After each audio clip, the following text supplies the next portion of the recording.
didn't convince everyone still, but a bit better, right? But anyway, so I just wanted to show you that really the visualization of data is more approachable and a lot more powerful, especially if you can combine it like pen processing into a story, a convincing story of what data and all this data point can do.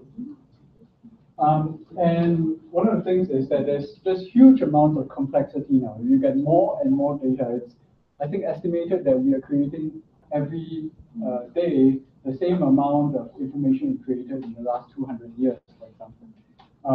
So I think one of the jobs that you guys have, which is very, very difficult, is to simplify it. To simplify that complexity and make it sensible. Right? But that is just really part one. Part two is something that I admire even more amongst librarians. And that is, there's a huge amount of unknown to researchers and to the public, which through your work you have to reveal. Now, it's a pity that when I was here at NUS, I never realized there was something called subject guides. It was only when I started to come back to work that I realized, so librarians have been doing a lot of work to tell me where the things are. But, well, they still help a lot. And this is a good example of connecting, of revealing the unknown. And that's one way of, so this is work that you have already been doing. Now, if you think about it, what this is doing is really to draw out the relationships between resources, right? Now, what are relationships, or what are relationships? And this brings me to a time in a math lecture, linear algebra, and the professor said, the pond on the line. The pond on the line. I later realized that he meant a point on the line. A point on the lines are exactly what relationships are. Okay? If you're able to give us data points and you're able to connect them, then that's relationships for you. When you have multiple relationships and multiple points, you get networks. So this is essentially what Gephi is aiming at doing. And as you can tell, there are really just two very, very simple things that goes into it. You've got to give it points, they call it nodes, and you've got to give it connections, called edges. And that's really the only two information you need to give this software to generate. So I'm going to go through some examples of this. Now, usually we hear social networks, so networks between people. Those are a lot more varied than that.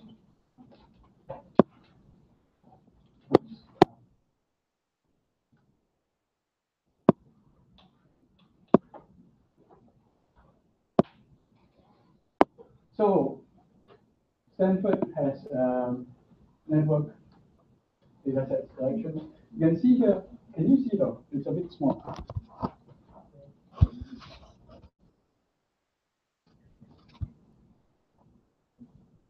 Of course, because of its wide usage, social networks turns up at the top. But really, there are a lot more networks than just social networks. You have communication networks, citation networks, collaboration networks, Wikipedia networks. So networks are really way more broadly useful than just showing the relationship between people. They can show the relationship between things, between different ideas, between different organizations, between different times, so on and so forth.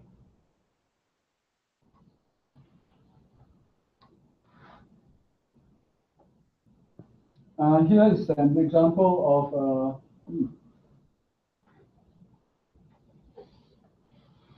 I don't have that.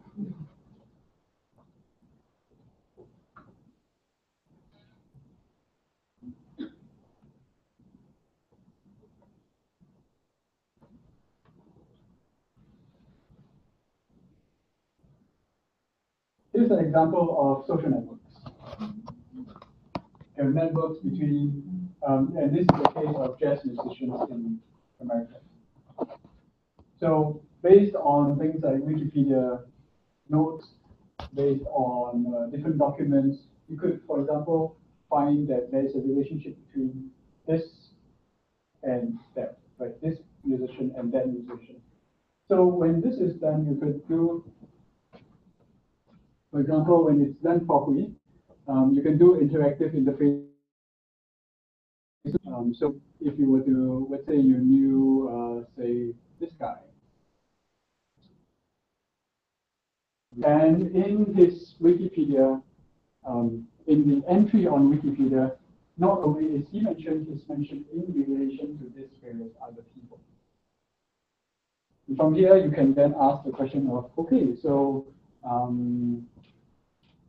who then is this other guy that is related to him? How is he then related to a second degree of people? So there's this famous work about the 6 degrees of separation, and this is one way of showing that. Of course, 6 degrees has actually been going down. It turns out that now it's 4.74, something like that.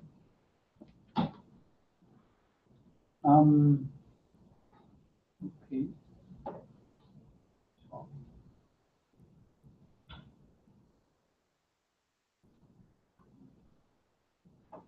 Other than people, the other thing is organizations. And so in this case, this is, again, a bit small. This is a network between the UK government websites. So they are again cross-referencing each other. And you can see that, of course, direct government.uk is basically the sort of centerpiece. All of them are linked to this direct government.uk. But then you could again ask similar questions. Okay, so what about food? And food is related to this networks, and maybe you're interested in, say, how is food and justice connected together? And this is their second degree network that they share. Some of them you would see are outliers where they really connect with very few of them. Okay, I'll go on and talk about how do you interpret this graphs, which is probably the harder part of this of getting.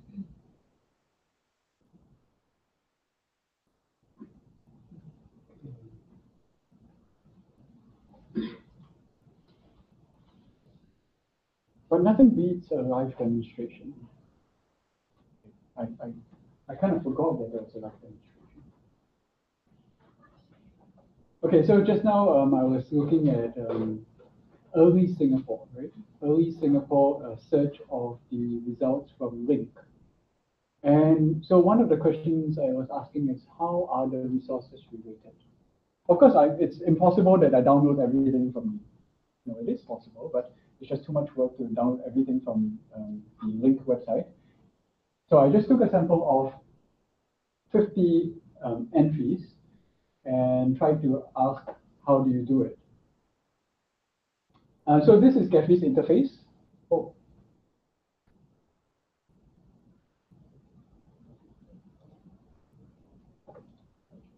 This is Gatsby's interface. Gatsby's interface basically has 3 parts. You have an overview, you have a data laboratory, and you have a preview. So where I'm here is in the data laboratory. Before you can start any sort of visualization, you've got to give it, right? You've got to give it data. So 2 kinds of data. Here you can see a bit small.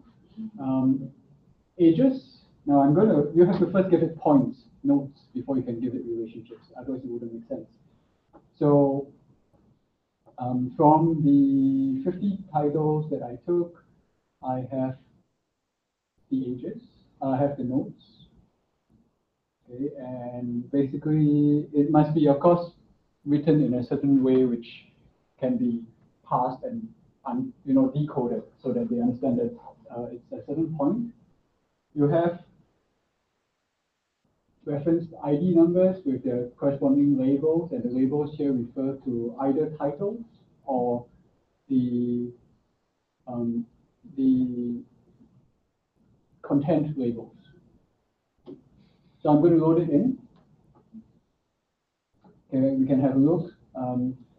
So different IDs have different, so these are titles, and then further down there, kidnapping is one of the subjects. Interesting. Foreign countries, of course. So at this point in time, it looks like this. Just stop. Okay, unrelated. So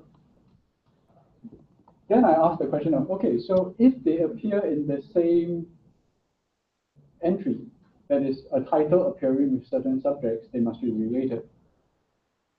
So I didn't draw too much, I didn't go into it too deeply. I just said they are related, let's put them together. So then the other kind of data is to put in edges, okay, which is relationships, links. And of course, you must select the right file. Okay, and you will see here that actually why I say it's really simple, because Jeffrey doesn't want you to tell it Lee Kuan Yew is related to Singapore.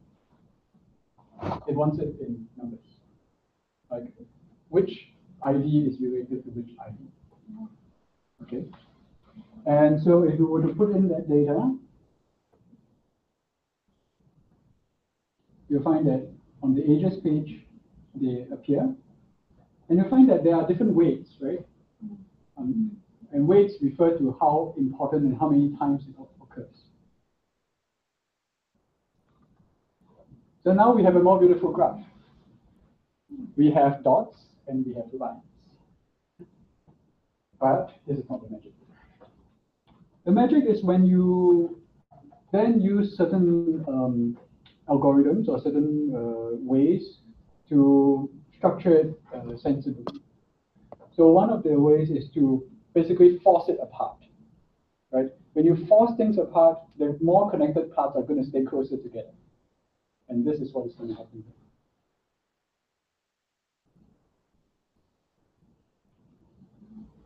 Now, of course, at this point, you don't really see anything. But then it takes a bit of work. You want to expand it, make sure that you can see it fully, and then put in colors, put in size of the nodes,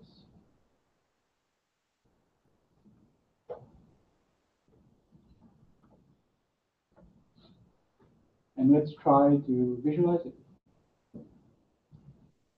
So it looks like this. And you can put in the labels. The colors don't look very fantastic.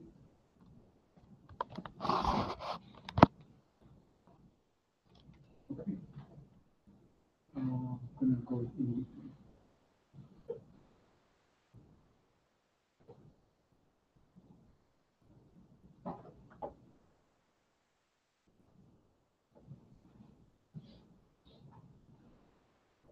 So as you can see, it takes a bit of work putting in the data itself. Then you have to fine-tune it so that it's readable and meaningful.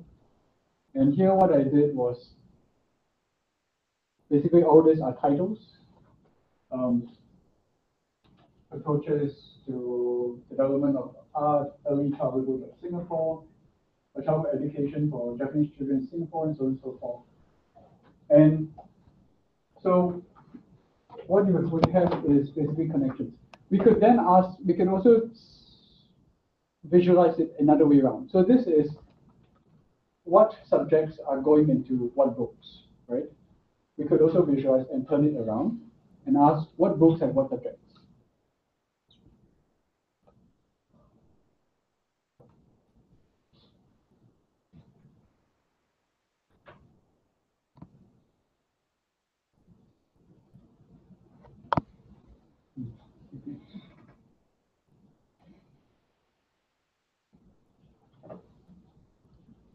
So quite quickly, you'll find that the subjects which, of course, are most connected are Singapore and Malaysia. Given that research early Singapore, Malaysia turns up is interesting. History, of course, but also other things like arts, description and travel, Japanese education, prevention, Chinese, language, microfilms, etc. So when you put it together, of course, it depends on what you're trying to link up together. If you link it up together, you would be able to, and put it in the right interface, you'll be able to, for example, select multiple subjects and then find a common resource which talks about it. And then when you find a common resource, you could then ask what other resources are similar and cover this multitude of topics.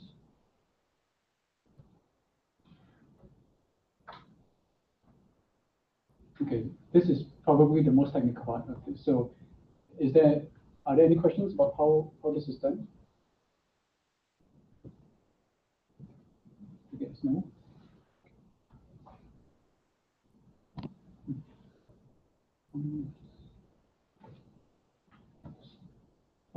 So let's talk a little bit about interpretation. So like I said, putting in the data is not hard.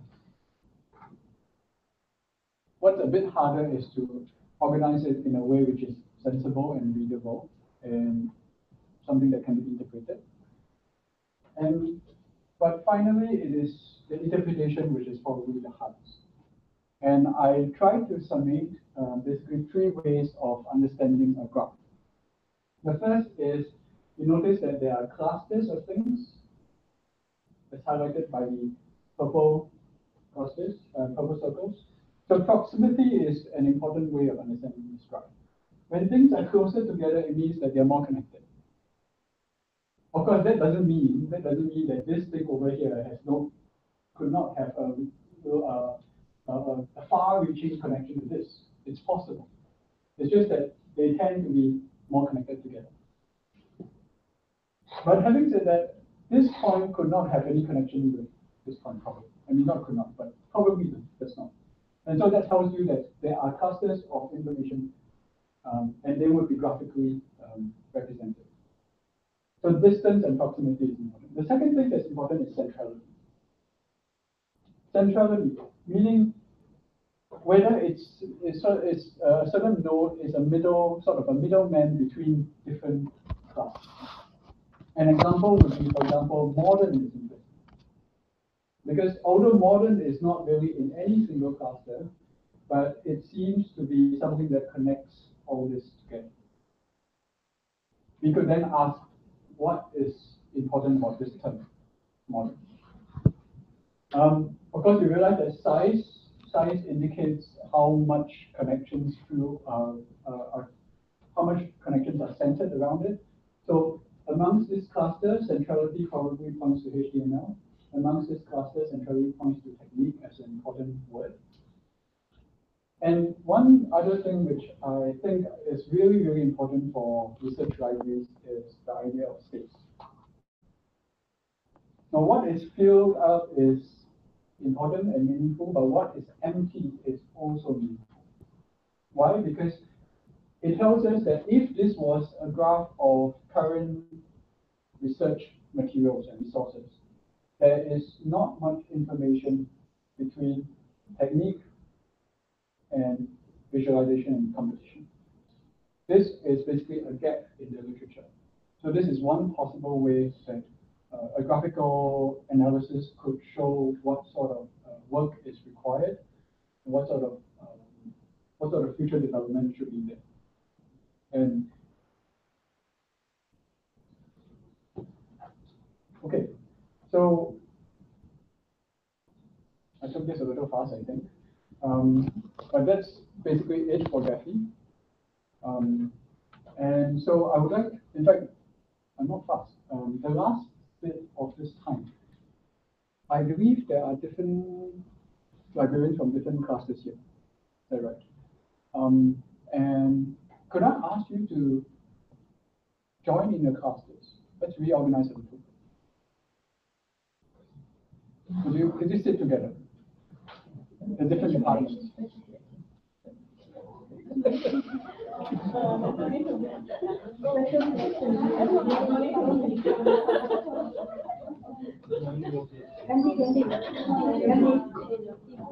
Yeah, sit your team.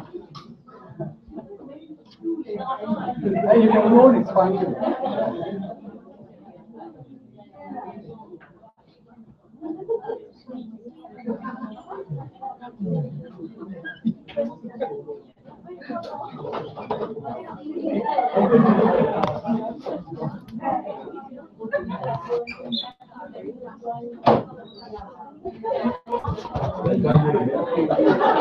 William, you have continue.